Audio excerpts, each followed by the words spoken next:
By Jennifer Rubin. Jennifer Rubin, opinion writer reporting from a center-right perspective. Email bio. Follow opinion writer. September 26 at 10:15 a.m. President Trump's dual obsessions, threatening to fire the Deputy Attorney General and denigrating women who say they were victims of sexual assault, does not, remarkably, seem to be going over well with voters. Who knew that contempt for both the rule of law and female victims, not to mention reports that multiple advisors think the president is mentally non-functioning in the job, would turn out to be so unpopular?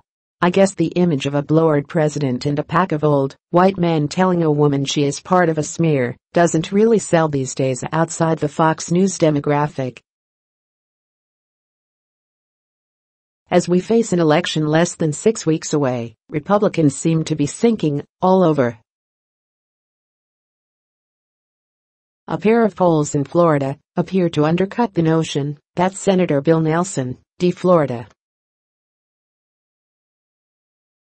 whom Democrats would quietly concede is a poor campaigner, is leading his challenger and current Republican governor, Rick Scott.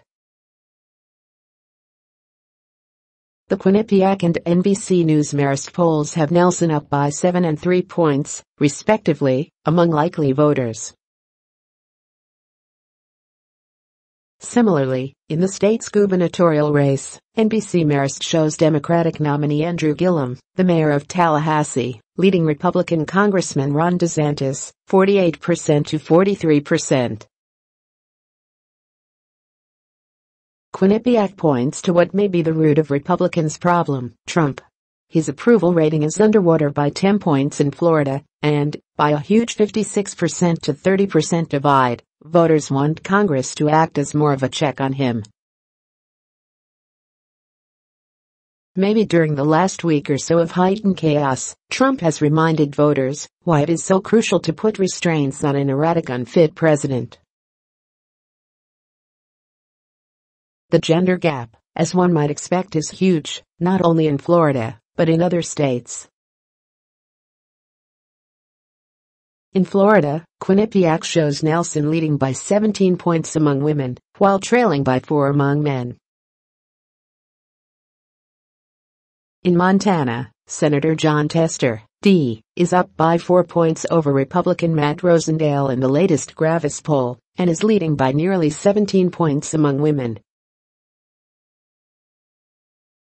It's no better for Republicans in Arizona, where Representative Kyrsten Sinema, D., leads Republican Rep. Martha McCally by 3 points in their race for the Senate.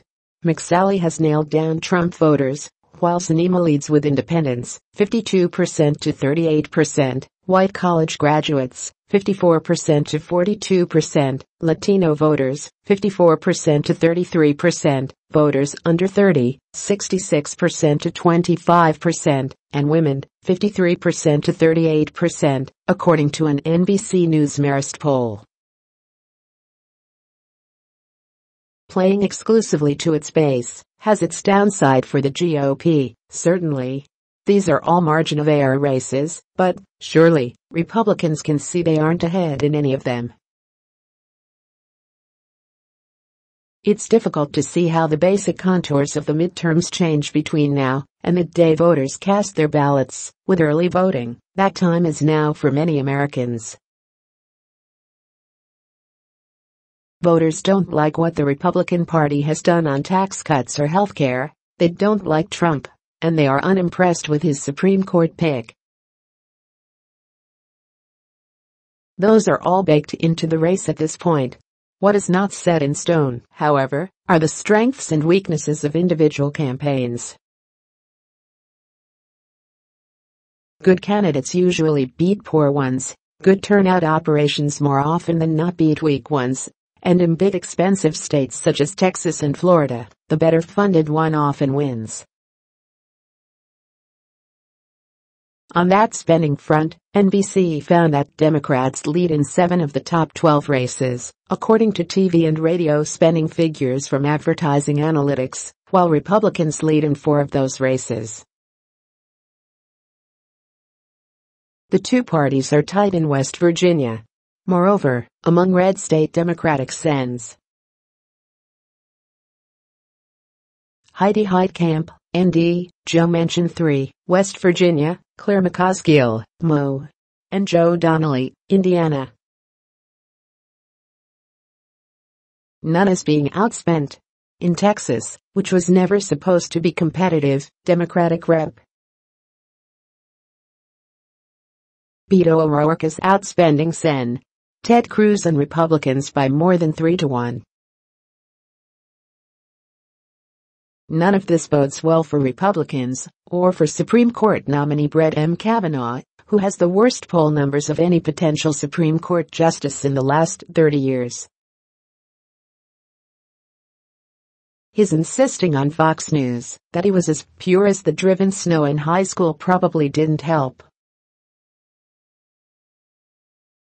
There just aren't enough of Trumpists to balance out the droves of people Trump, the GOP and Kavanaugh have turned off.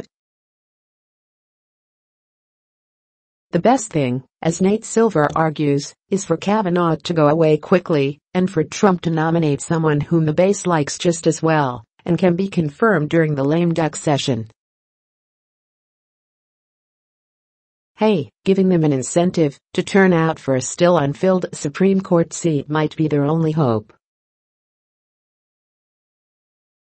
At least they'd take away a major irritant for women voters. Nevertheless, that doesn't seem to be happening.